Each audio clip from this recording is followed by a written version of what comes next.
Today we're going to be learning about the Louisiana Purchase, and we'll be looking at whether or not it's the best deal ever.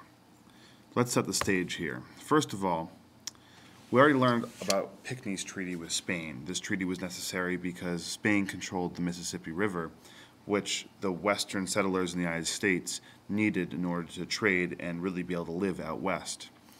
Well, in 1801, Jefferson learns that Spain has secretly given the Louisiana territory back to France.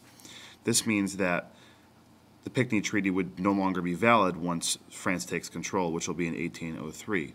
And to make matters for Jefferson worse, Spain goes ahead and revokes Pinckney's treaty in 1802.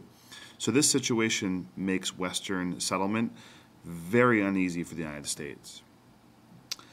There's a lot of pressure on Jefferson because of these two developments. First of all, more and more Americans have already been moving out west for cheap land, especially because Pinckney's treaty made it so profitable to live out west.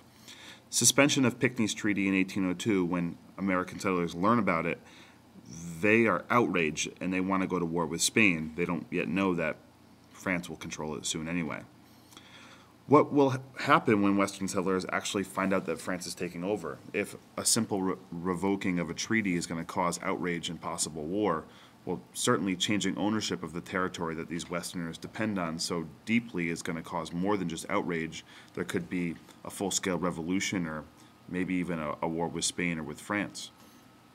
So what Jefferson does is he decides to try and buy just New Orleans from France, which is where, if you're looking at the map here, the Mississippi River goes down between the purple and the green parts.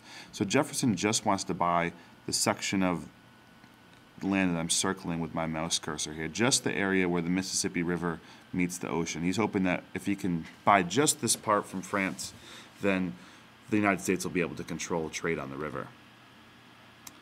What Jefferson wasn't aware of was the situation going on in France. Well, first of all, a guy named Napoleon has taken control of France. And every year someone says, is that Napoleon Dynamite? No, not Napoleon Dynamite. He did not take control of France ever. A guy named Napoleon Bonaparte, who's pictured in the bottom right corner, he was a very famous historical figure. He basically takes France and conquers most of Europe before eventually being defeated by England. But Napoleon has taken control of France. He's a little bit of a crazy guy. No one really knows what he's going to do. He's sort of a loose cannon. So Napoleon in control changes everything for the United States.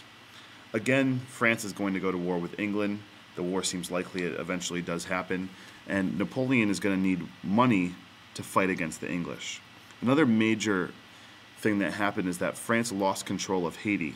Haiti is an island in the Caribbean, and France used Haiti as their base of power, and they used Haiti to defend the Louisiana territory. Now that France no longer had control of Haiti, defending the Louisiana territory was going to be very difficult. France would not be able to defend this Louisiana territory from England if the two countries went to war, and Napoleon knew that. Those factors are really going to change the negotiation for the United States over the Louisiana territory. So moving on along the deal. So Jefferson sends James Monroe, who's a future president, and a guy named Robert Livingston. They go to France, and they're going to try and negotiate with Napoleon to buy just that little section I showed you, just New Orleans. When they get there, there's a huge surprise. Not only is France willing to sell this territory, which they weren't even sure if they would want to do business, but they actually offer the United States all of the Louisiana territory that was once Spanish land. They're going to offer the United States to purchase it. And it's a shockingly low price. Monroe and Livingston bring Jefferson the deal back from France.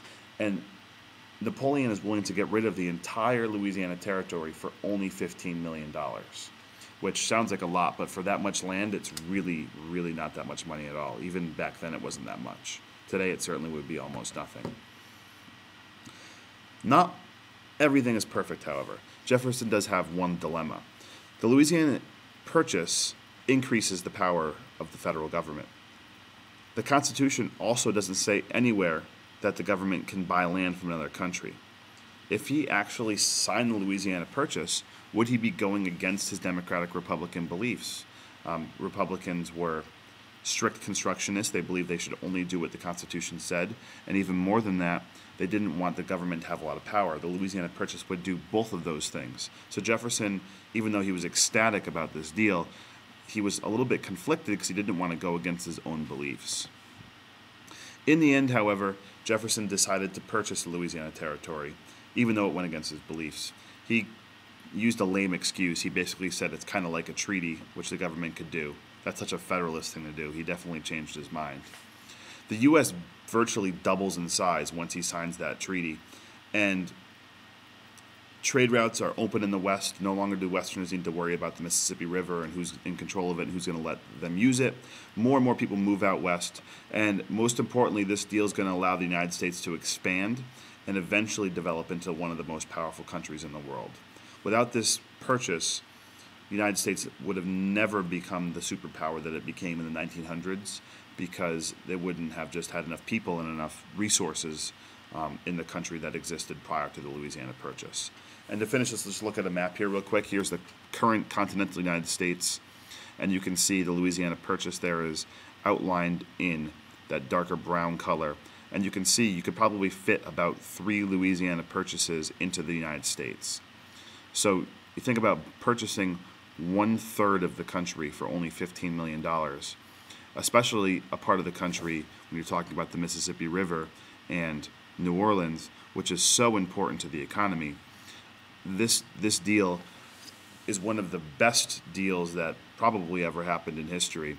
And even though Jefferson had to compromise some of his beliefs, he did it for the good of the country. Hey, doesn't that sound like somebody else we just learned about? Maybe a guy named John Adams? So maybe Jefferson and Adams aren't that different after all. But I'll let you guys think about that. We're going to be doing an activity with the Louisiana Purchase next week. So be thinking about whether or not, if you were Jefferson, would you have done this deal?